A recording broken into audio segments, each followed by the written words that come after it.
आपण सुद्धा या आपत्तीचं चित्रण आणि दृश्य आपल्या माध्यमातून तमाम जनतेला दाखवलेले आहेत. निघून काय नको मला जो आपण आता प्रश्न विचारला की तुझी इच्छा निघायची मी 2-4 दिवसापासून सर्वांना सांगतोय की काही ठिकाणी काही प्रसंगी आपल्याला कठोर निर्णय हे घ्यावे लागतील. याचा अर्थ असा आहे की आतापर्यंत आपण आपली कामं ज्याला विकास कामं म्हणतो ती करत गेलो, पण हे आता आपत्ती आणि हे आपत्तीची वारंवारता जर आपण पाहिली तर आपत्तीचं स्वरूप हे अधिकाधिक भीषण होत चाललेलं आहे. काही दिवसांचा काही महिन्यांचा पाऊस काही एका दिवसात किंवा काही तासात पडायला लागलेला आहे. प्रचंड प्रमाणात अतिवृष्टी होते आहे, दरडी कोसळायला लागलेल्या आहेत, रस्ते खचायला लागलेले आहेत. या आपत्तीग्रस्त विभागाची जिथे मोठी दुर्घटना घडली तळेगाव रायगड आणि तिथले काही जे गावकरी मला भेटले त्यांनी सांगितले की त्यांच्या डोळ्यात देखत ही दुर्घटना घडली. निसर्गासमोर आपण अनेकदा हतबल असतो, अनेकदा मला असं वाटतं प्रत्येक हतबलच असतो. आणि त्याच्यानंतर एक एक दृश्य जी बघितली आपण की पुराचं पाणी कुठपर्यंत घुसलं, सांगलीत किती घुसलं, कोल्हापुरात किती आलं, चिपळूणमध्ये किती गेलं, मग पन्हाळ्याचे इथले रस्ते बघितले, घाट कसे खचले, पूल कसे वाहून गेले काही ठिकाणचे. हे बघितल्यानंतर मग नदी पात्रातल्या ज्या काही रेषा आहेत, मग त्याला ब्ल्यू लाईन म्हणा, रेड लाईन म्हणा, आणखी कुठले रंग द्या, त्याची जर का अंमलबजावणी होणार नसेल तर त्या रेषाने काही अर्थ नाही. काही ठिकाणी तिकडे अतिक्रमण झालेल्या तक्रारी आहेत, काही ठिकाणी आणखी काही गोष्टी केल्या गेल्याच्या तक्रारी आहेत. तर ह्या सगळ्या तक्रारी आणि सगळी कारणं लक्षात घेतल्यानंतर दोन गोष्टींवरती आपल्याला काम करावं लागेल. एक तर आपत्तीग्रस्तांना तात्काळ या संकटात मदत करणं, जे काम सुरू झालेलं आहे. आणि इथल्या प्रशासनाला मी खास धन्यवाद देतो की या आपत्तीची पूर्वसूचना मिळाल्यानंतर त्यांनी नागरिकांचं स्थलांतर करायला सुरुवात केली. नागरिकांनी सुद्धा चांगलं सहकार्य केलं. संपूर्ण जर का परिसर जिल्ह्यांचा बघितला, कोल्हापूर, सांगली, सातारा वगैरे, तर काही लाख लोकांचं आपण स्थलांतर केलं, त्यांचे जीव आपण वाचवू शकलो. त्याचबरोबरीने त्यांच्याबरोबर पशुधन सुद्धा आपण बऱ्याच प्रमाणात वाचवण्यात यशस्वी ठरलेलं आहे. जीवितहानी होऊ न देणं हे आपला प्राधान्यक्रम असलाच पाहिजे आणि तो आहे. त्याच्यात आपण यावेळेला तरी सफल ठरलेलो आहे. परंतु आता हे संकट, मी वारंवार हा शब्द जो वापरला, हे वारंवार अनुभवाला यायला लागलेले 2005, 19, 21 आणि ते वाढत चाललेले. तर तात्काळ मदत ही आलीच. मग ती घरादारांचं झालेलं नुकसान, दुकानाचं झालेलं नुकसान, शेतीचं झालेलं नुकसान, अन्य सगळ्या झालेल्या गोष्टी, त्याचंही नुकसान, त्याची नुकसान भरपाई, त्याच्यामध्ये वाहून गेलेले रस्ते, वाहून गेलेले पूल, खचलेले रस्ते, हे जसं काम आता करणं गरजेचं आहे. तसंच कायमस्वरूपी तोडगा काढणं आणि कायमस्वरूपी इलाज करणं हे अत्यंत अत्यंत महत्वाचं आहे. आणि कठोर हा शब्द मी जिथे वापरला तो आता त्याचं कारण सांगतो की काही ठिकाणी आपल्याला वस्त्यांचं पुनर्वसन करावं लागेल. मग शहरामधलं असेल, दरडग्रस्त ज्या होऊ शकतात अशा वस्त्या, अशी गावं आहेत, त्यांचं असेल. आणि तिथे मात्र आपल्याला सर्व नागरिकांनी सहकार्य करण्याची अपेक्षा आहे. जर का काही बांधकामं त्याच्यामुळे पाणी येणं जाणं याला अडथळा होत असेल तर त्याच्यात ती दूर करावी लागतील. अशा काही गोष्टी ज्या आहेत त्या आपल्याला नाईलाजाने कराव्या लागणार आहेत. आणि त्या जर का नाही केल्या तर आपण किती काही करण्याचा प्रयत्न केला तरी आपण या संकटातून कायमस्वरूपी बाहेर येणार नाही. पुराची परिस्थिती सुद्धा आलमट्टीचं पाणी सोडलं की कसं इकडे पाणी घुसतं, कोयनेचा विसर्ग सोडल्यानंतर मग कसं पाणी येतं. तर आता हे जे वाढलेलं पाणी वाढतं, अतिवृष्टीमुळे जे काही पाणी वाढतं त्याचं विसर्गामध्ये जसं चिपळूणमध्ये पाणी घुसतं. तर या पूर परिस्थितीचा सामना करण्यासाठी त्याला पुराचं मॅनेजमेंट एक करावं लागेल, फ्लड मॅनेजमेंट.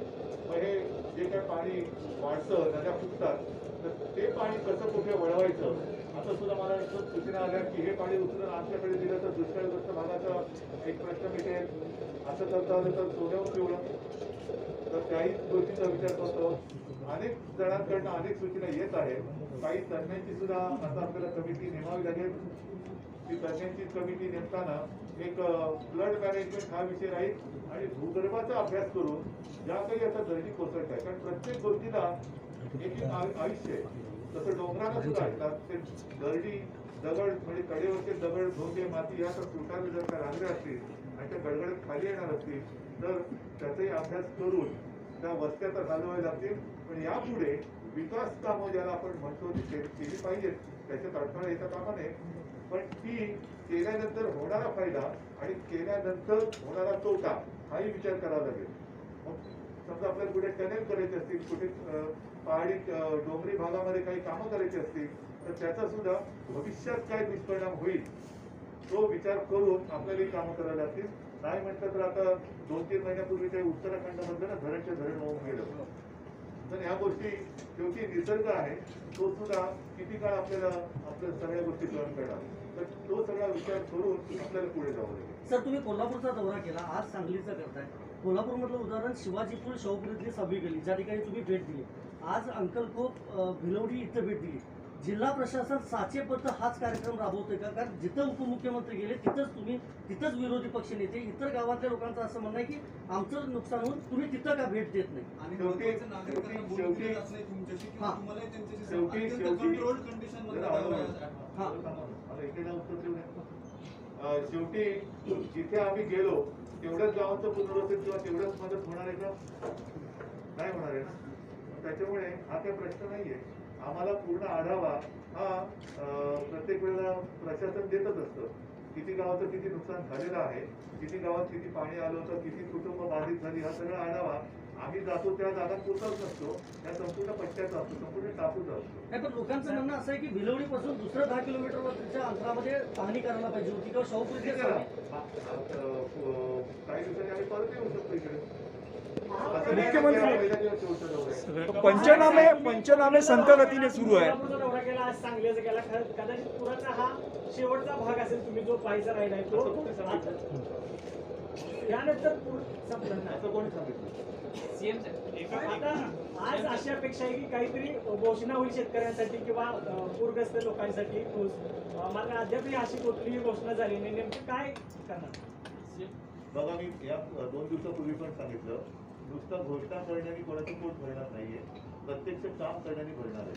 आणि म्हणून आम्ही या 2-3 गोष्टी मगाशी आपण येण्याच्या आधी काही लोकप्रतिनिधी माझ्या समोर होते आणि परवा कोल्हापूरच्या दौऱ्याला पण मी हेच सांगितले की साधारणतः आता 3 गोष्टींची मला केंद्राकडनं अपेक्षा आहे. केंद्राकडून एक तर NDRFचे निकष हे आता जुने झालेले आहेत मदतीचे, त्याच्यात आता सुधारणा व्हायला पाहिजे. तर त्याची मागणी आम्ही केलेली आहे. मी स्वतः माननीय पंतप्रधान महोदयांना नीती आयोगाची जी बैठक व्हिडिओ कॉन्फरन्सच्या माध्यमातून झाली होती त्याच्यात मी बोललेलो आहे. मला असं वाटतं आपण पत्र पण दिलं असेल. त्याच्यानंतर 2 गोष्टी या आत्ताच्या निमित्ताने. एक तर ज्या व्यापाऱ्यांनी ज्या दुकानदारांनी विमा काढलेला आहे त्याचे निकष हे त्यांची यंत्रणा येणार, पाहणी करणार, पंचनामे करणार आणि मग होणार. त्याऐवजी तात्काळ जी आपली प्रशासन महसूल यंत्रणा आहे तिने केलेले पंचनामे ग्राह्य धरून ते व्हेरीफाय वगैरे करेपर्यंत तात्काळ त्यांना जी काही विमा रक्कम द्यावी लागते त्याच्यातली 50% तात्काळ त्यांनी रिलीज करावी ही एक विनंती आम्ही केंद्राला केलेली आहे. कारण गेल्या आठवड्यामध्ये विमा कंपनी आणि बँक यांची आम्ही बैठक घेतली आणि त्या सगळ्यांनी सांगितलं की आमची तयारी आहे, आम्हाला साहजिकच केंद्राकडनं सूचना यायला पाहिजे. आणि बँकांना सुद्धा आम्ही हे सांगितल्यानंतर त्यांनी सुद्धा तेच सांगितलं. तर तेही पत्र आजच माझं निर्मला सीतारामजींना जातं आहे. खासदारांना सुद्धा आम्ही सांगितलं की आपणही जाऊन भेटा, गृहमंत्र्यांना आपण भेटा, कारण ते NDRF वगैरेचे निकष वगैरे अशा काही गोष्टी आहेत त्याबद्दल. आणि नवीन कर्ज देताना कमी व्याजदराने दिले जावं ही एक अपेक्षा आहे. त्याच्यानंतर आता जिल्हाधिकारी महोदयांनी एकूण सगळं नुकसान किती एक साधारण झालेलं आहे, याच्यामध्ये किती कुटुंब बाधित झालेली आहेत, त्यांना काय काय म्हणजे त्याच्यात शेतीचं सुद्धा नुकसान आलं, सगळ्या गोष्टी आल्या. आणि जो मी उल्लेख केला की दूरगामी म्हणजे पूल कुठे बांधायचे, काय काय ठिकाणी कनेक्शनच तुटतं, जे काही रस्त्याचे पाण्याखाली जातात, मग तिकडे येण्या जाण्यासाठी काय रस्ते केले पाहिजेत. तर ह्याचा संपूर्ण हा मोठा आराखडा होणार आहे.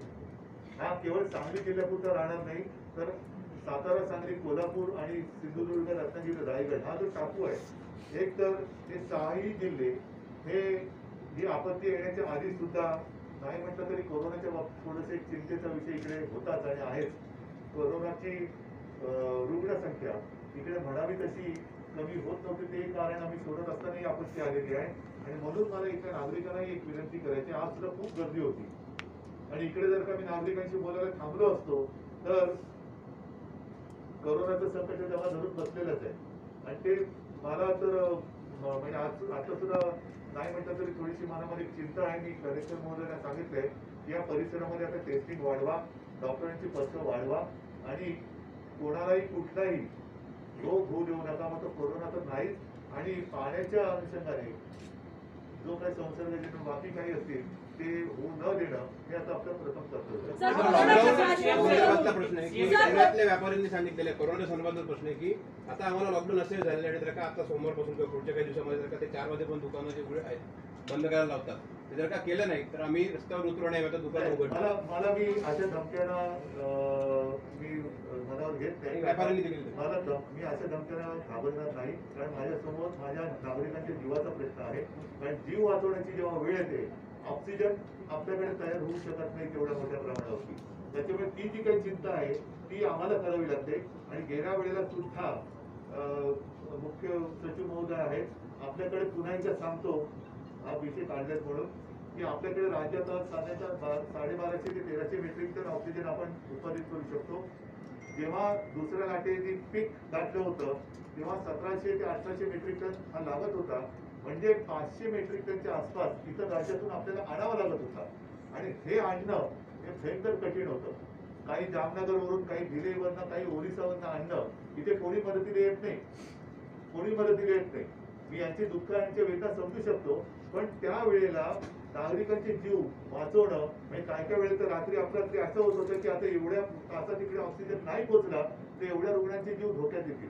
इकडे कोणतेही ऑक्सिजनचं दुकान उघडत नव्हतं तेव्हा, आणि दुकानात ऑक्सिजन मिळत नाही. त्याच्यामुळे मला ही काळजी घ्यावी लागते. पुढची जी लाट आहे, जी केंद्राने सुद्धा आपल्याला सूचना दिल्या की बंधनं नीट पाळा, जिथे जिथे कोविड अप्रोप्रिएट बिहेवियर हे व्यवस्थित पाळा, तर ते पाळण्यासाठी आपल्याला आता काम करावं लागेल. कारण ती जी लाट एक अंदाजित सांगितलेली आहे त्याच्यात आता एवढा ऑक्सिजन लागला, त्याच्यात दुपटीपेक्षा जास्त लागण्याची शक्यता आहे. आणि दुर्दैवाने जर काही लाट आता आपल्या इकडनं आल्यानंतर देशात पसरली, तशी जर देशभर पसरली तर आपल्याला इतर राज्यातून ऑक्सिजन मिळणं हे कठीण होणार आहे. आणि म्हणून मला सगळ्यांनाच विनंती करायची की ती वेळ येऊ न देणं हे आपल्या हातात आहे. म्हणून प्रत्येकाने बाहेर पडताना मास्क घालणं, एकमेकापासून अंतर ठेवणं ह्या गोष्टी आहेत. दुकानांच्या वेळेच्या बाबतीत म्हणाल तर मला तो आज आपण एक आदेश काढतो आहे, तो किती वेळेपर्यंत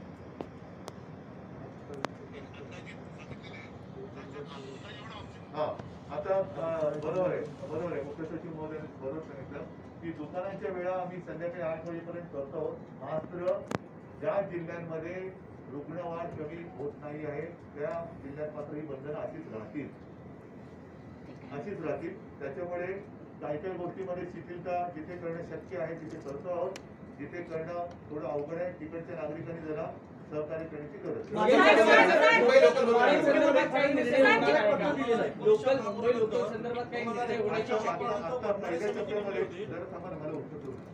पहिल्या टप्प्यामध्ये आता लोकलचा निर्णय आपण करणं थोडंसं कठीण आहे, पण मध्ये जर थोडंसं हे ठेवून की आपण काय करतोय की काही गोष्टी थोड्या शिथिल करत जातोय, त्याचे परिणाम दुष्परिणाम बघत पुढे जातो.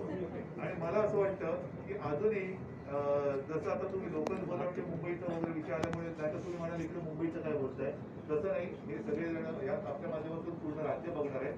मुख्य शहरांमध्ये जिथे कार्यालय आहेत आणि खाजगी कार्यालय आहेत, मला आजही त्यांना विनंती करायची कार्यालयाच्या चालकाला नाही तर मालकांना की आपण आपलं कार्यालयीन वेळा त्याची विभागणी करा. किती वेळ 4 वाजेपर्यंत, 8 वाजेपर्यंत, 10 वाजेपर्यंत वेळेला महत्व नाही. मी तर म्हणजे 24 तास उघडे ठेवा, पण कार्यालयात गर्दी होऊ देऊ नका.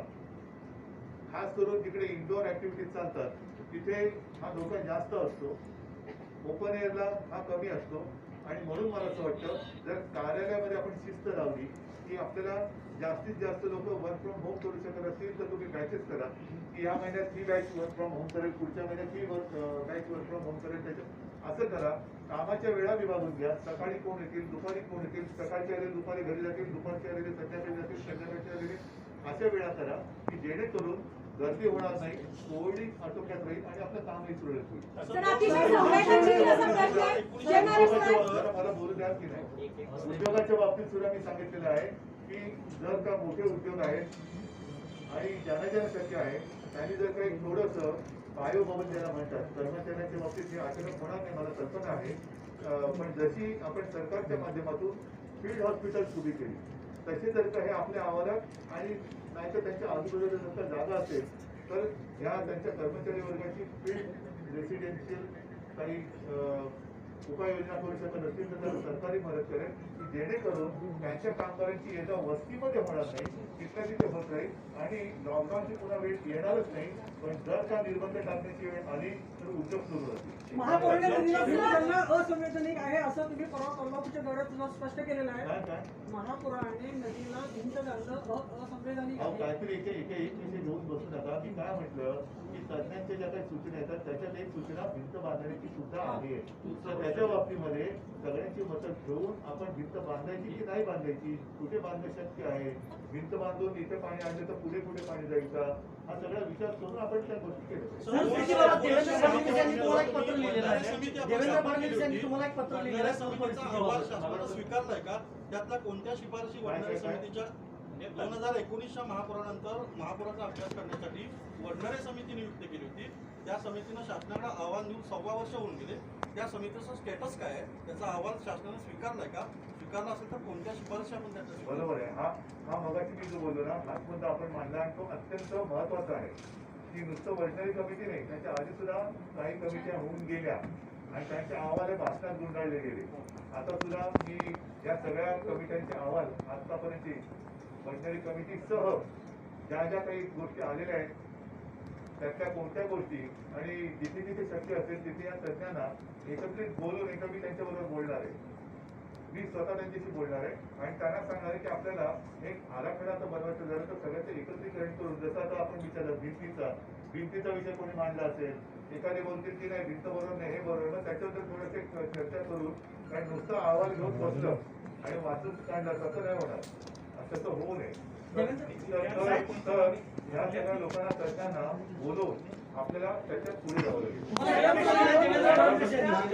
आपण यांना पत्र लिहिलेलं आहे, परंतु दुसरीकडे केंद्रीय विमा कंपन्या असं म्हणतात शेतकऱ्यांना की तुमचं जोपर्यंत इन्स्पेक्शन होत नाही तोपर्यंत माल तसाच शासनाची भूमिका काय राहणार? सर त्याला लागून एकच आणखी एक विषय असेल सर की आपण 2020 लागून की बांधकाम त्याच्यावरती बोलतो त्याला लागून प्रश्न हाच प्रश्न जो विचारला त्यालाच आता वैभवने पहिले जे विचारलं होतं कठोर म्हणजे काय, तिथेच कठोरता आपल्याला दाखवावी लागेल आणि तेव्हा मात्र सगळ्यांनी सहकार्य करण्याची गरज आहे आणि ते जर का नाही केलं तर मग पुढे काही करण्याची गरजच नाही. विकासाचं पुनर्नियोजन केलं पाहिजे. विकास कामं करताना पुनर्नियोजन केलं पाहिजे अशी आपली अपेक्षा आहे महापूर रोखण्यासाठी. पण आपल्या सरकारनं 2020 पर्यंतची गुंठेवारी नियमित केली आणि ही गुंठेवारी नियमित करत असताना विशेषतः शहरामध्ये जो महापालिकेचा विकास आराखडा तो बाधित होतोय, आरक्षण बाधित होत आहे, ओढ्या नाल्यांमध्ये प्लॉट पाडून सरसकट विकली जात आहेत. पण हा तुम्ही निर्णय बदलणार की काय ठेवणार? जर बदलण्याची गरज आली तर तो बदलावा लागेल. पट्ट्यासाठी कारण शेवटी या गोष्टी अनपेक्षित होत आहेत. हे कधी शक्य होतं, केव्हा हा विचार झाला की जेव्हा सगळं काही सुरळीत चाललं होतं. पण जर का काही गोष्टी अनपेक्षित घडायला लागल्यानंतर जर एखादा निर्णय आपल्या त्याला कारणीभूत होणार असेल तर त्याच्यामध्ये त्या निर्णयाचं काही पुनर्वसन करता येईल का ते पण बघावं लागेल.